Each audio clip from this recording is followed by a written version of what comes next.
Good morning, fellow Americans. My name is Daniel. And I'm Bree, and welcome to Morning with Politics.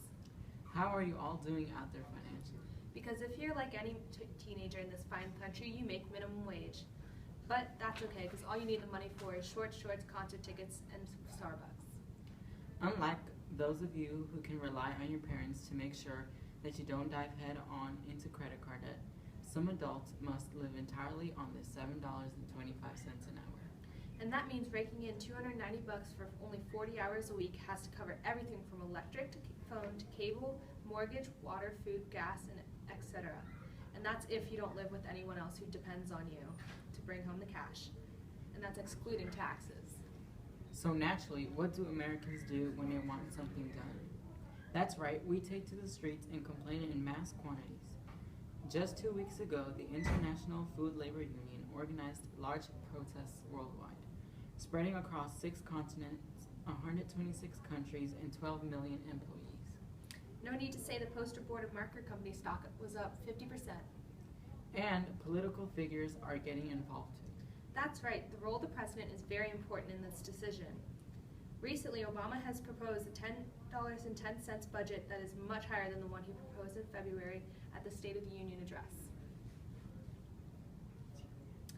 And in New York City, the mayoral candidate, Christine Quinn, joined several hundred demonstrators outside of McDonald's in Midtown Manhattan to protest wages.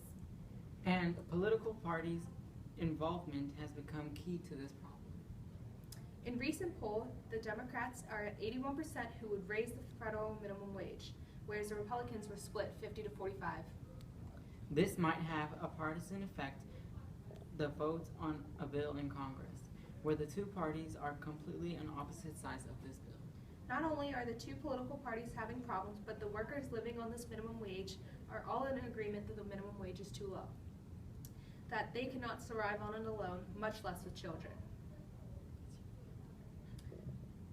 2.4 million fast food workers have children they have to take care of. That would make it extremely hard to get by from week to week. In the United States, some states are asking for doubling the current federal minimum wage. Most workers are also protesting that not only do they raise the minimum wage, they also put in mandatory guaranteed hours. Most workers are called in or cut hours at their employer's whim because there is no policy for guaranteeing hours.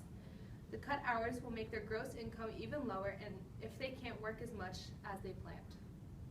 These people can't just live off of this, so they use their mass protest to call to attention how many people are really affected by this issue, although the majority of fast food restaurants aren't doing anything about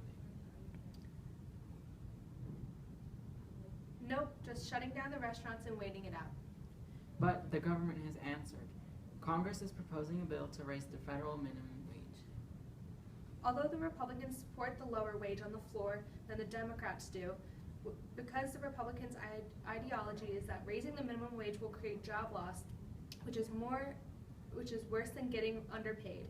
The bill is expected to pass with raising the federal minimum wage to $10. The states aren't obligated to follow this wage raise, but it does set a precedent. This is because the states have the right to nullify the bill if they do not believe it to be constitutional. In the great state of Maryland, the change is already happening. Governor Martin O'Malley has signed a law to raise the Maryland state minimum wage slowly by increments of 50 cents a year until it will reach $10.10 in 2018. And Jerry Brown, the governor of California, will raise his states even faster, going from $8 to $10 in the next 2 years.